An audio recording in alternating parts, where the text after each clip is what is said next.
My name is Sharon Pearson. I was born in Idaho Falls, grew up in Moore, which is in Big Lost River Valley. Spent 12 years active service, traveling all over with my husband in the military. And then we moved back to Howe, farmed for 10 years in Howe. Never found anything any better to move to, so we moved back to Moore, where we're both raised. It was kind of a fun circle.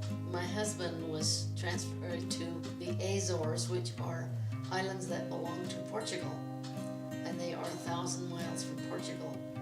And I spent about 8 weeks there with him, and that was an experience because they think all Americans are rich.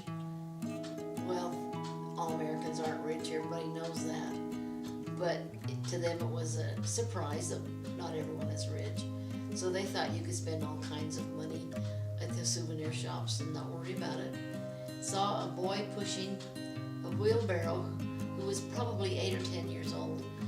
And he had no job, but his family had to have him work because they needed the money. And the wheelbarrow had a round rock for the front wheel, and he was pushing that. And I had never seen anything like that before. The laundromat for the city where we visited was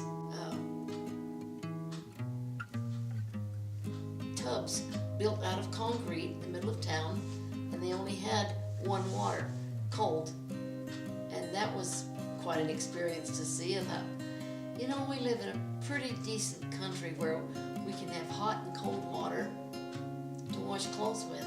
That was an eye-opener to me. Here we need to work children more, give them more responsibilities, give them a reason why they need the responsibilities. I can grow old, but growing old isn't the point of the whole thing. It's how much I can learn in that process. And that is something that all children need to learn. There are a few things in life worth remembering, and there's a whole lot of things in life that is